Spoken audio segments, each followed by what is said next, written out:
Assalamualaikum warahmatullahi wabarakatuh. Today we want to present about article review that the title that we choose before is Teachers' Role in Curriculum Transaction and Curriculum Development in Higher Education. Alright, before that I want to introduce about our group. Firstly, Muhammad Fitri and Muhammad AFIQ, Muhammad Khalil, Nur Nabilah, and it's me, INTAN NADIRA and NURFADHILAH. Alright, next. We go to introduction. Okay, what we know is this article discuss the vital role teachers play in develop school curriculum, and it's also highlight that how teachers understand their students' need and effective teaching method. It means teacher know how the needs all of type of student, and teacher also can understand the psychology of the learner, and teacher also aware about the teaching method and teaching strategy. All right, and then this article advocates for greater teacher involvement in creating curriculum and textbook as they serve many important roles such as planner, designer, manager, evaluator, researcher, decision maker, and administrator.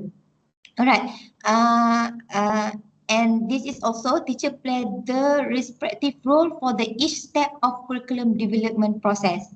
And overall, it's emphasized that increasing teacher participation in curriculum development can enhance educational outcome for students. Okay, that's all for me. And then next, I will pass to Khalil.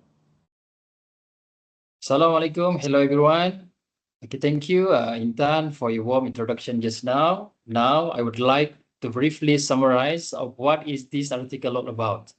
Okay, the article Teachers' Role in Curriculum Transaction and Curriculum Development in Higher Education by Dr. Ajay Kumar ingin emphasize the critical role teachers play in both developing and implementing curriculum. Okay, the first section of the article discusses the teacher's role in curriculum transaction, which contains 6 key points. Okay, the first one is interpreting curricular aims, and the second one, formulating instructional objectives, and the third one, contextualizing the curriculum, and then designing varied learning experiences, and then the next, adapting curriculum for diverse learners, and the final one is varying content. Okay, the second section of the article highlights the role of teachers as curriculum developers. As curriculum developers, teachers plan truly to achieve their goals using strategies that reflect classroom diversity and include effective assessments. They understand both theoretical and practical aspects of curriculum development, make creative lesson design decisions, and continuously improve classroom management techniques. Teachers present materials in various ways to suit different learning styles and maintain high professional ethics with colleagues. Okay, and then the final section of the article examines the teacher's role in curriculum evaluation. Teachers assess if the curriculum meets different learning levels, remedial, instructional, and advanced, and provide feedback on its effectiveness. They use assessment data to adapt instruction and help choose textbooks and special programs. Their insights ensure the curriculum supports all students' needs and long-term development. So in conclusions, the article by Dr. Ajay Kumar provides a detailed overview of the dynamic and multifaceted role of teachers in curriculum development and evaluation. His research highlights the importance of teacher involvement in ensuring that the curriculum is relevant, effective, and responsive to student needs. So that's all from me, and thank you for your attention. Now I pass to my colleagues Nabila to continue on the issues highlighted through this article. Okay, the issue highlighted in the article, the first one is curriculum evaluation. So curriculum evaluation is an important task that teachers handle.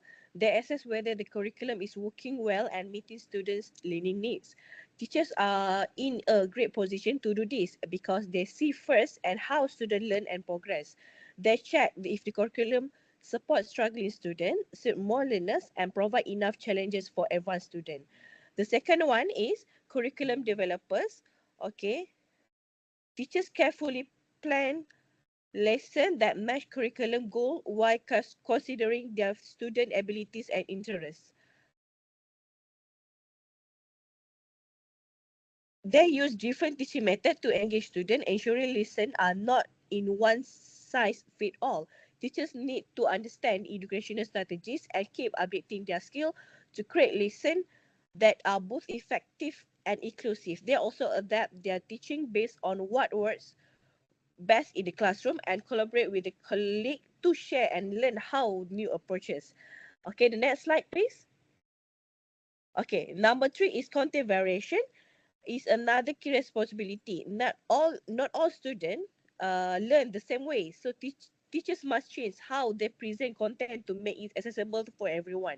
This could mean it simplify material for some students and providing extra challenges for others. Teachers use different activities like group project, discussion, and hands-on learning to keep lesson engaged and suitable for all learning style. They plan carefully and adjust as needed to help everyone succeed. So I pass to the AFIQ. Okay, thank you. Okay, for the challenges in education that are related in the issues related in the article is about the article concluded by pointing out that education needs to address more general society issues, including high dropout rates, unemployment, and technological advancements. So to the other slide. Okay, so for the fourth one is about the decentralization of the curriculum development. In order to engage teachers more actively, the article highlights the necessity of decentralizing curriculum development. Teachers are crucial contributors to curriculum design because they offer insightful knowledge about learner psychology, teaching strategies, and student requirements.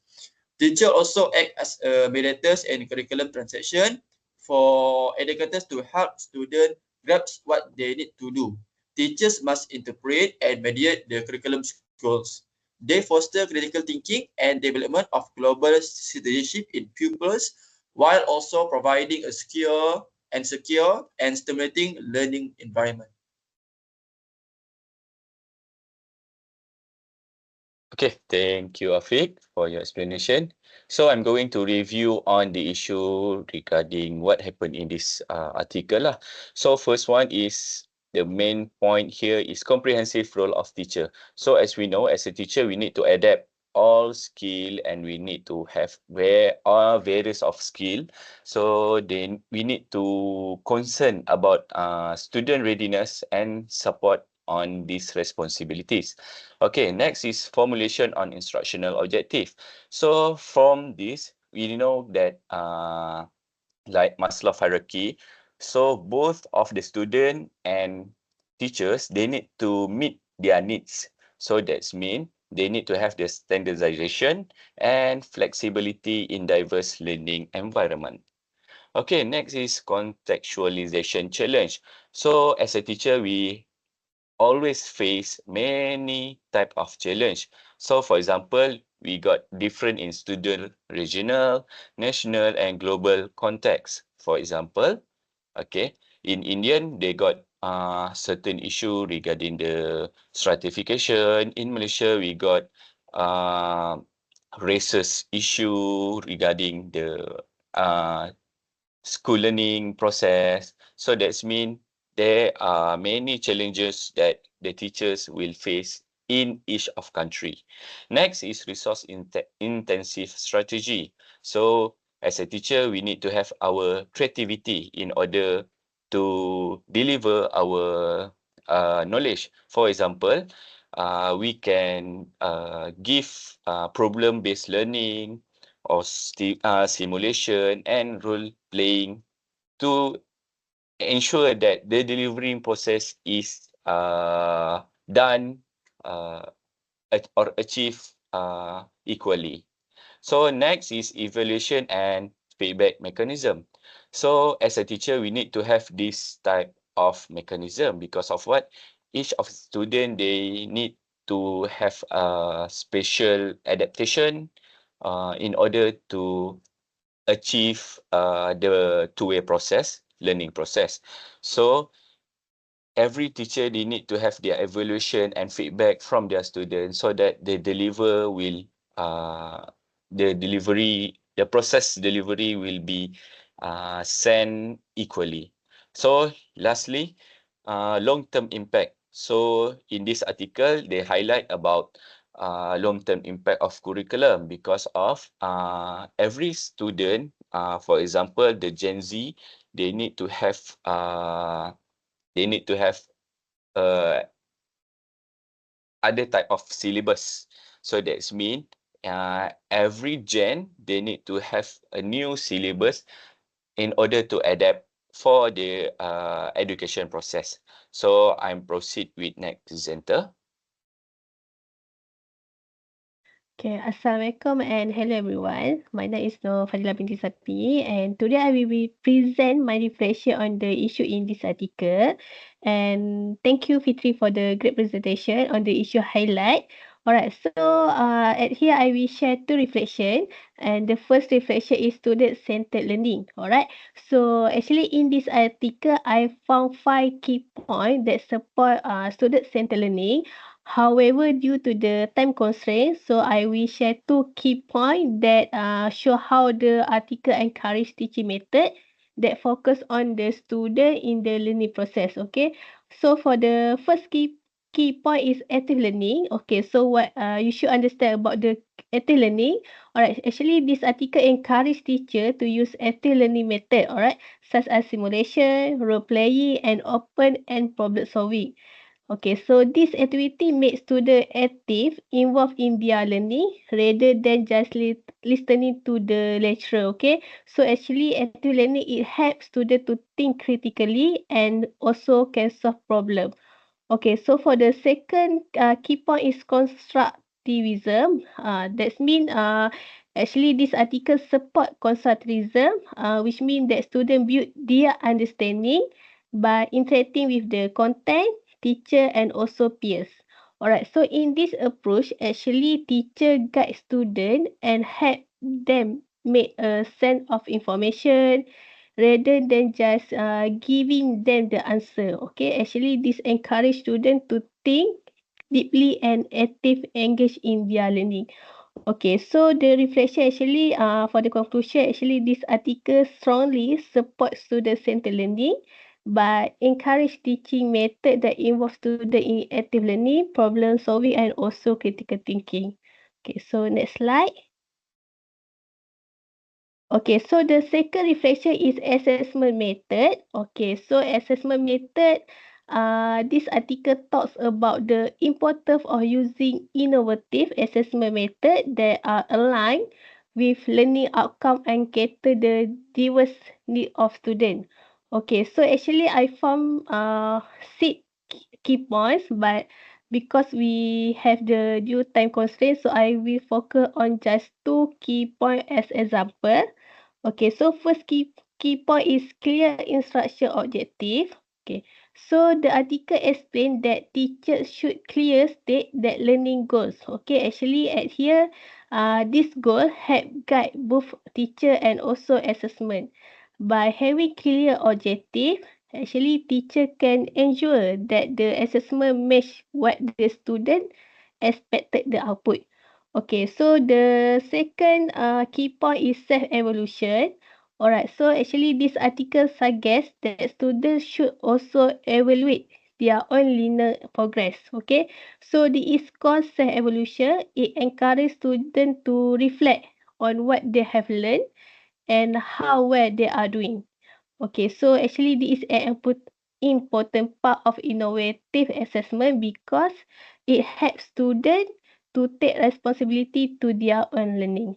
Okay, so the conclusion actually this article highlight the needs of innovative assessment strategy that are aligned with learning goal and that support student diverse needs. Okay, so that's all from me. This is reference from this article. Alright, so if you can see, we have 1, 2, 3, 4, 5, 6, 7, 8, the reference. And for the further knowledge, you can refer this reference.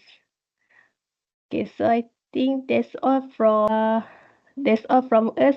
Thank you.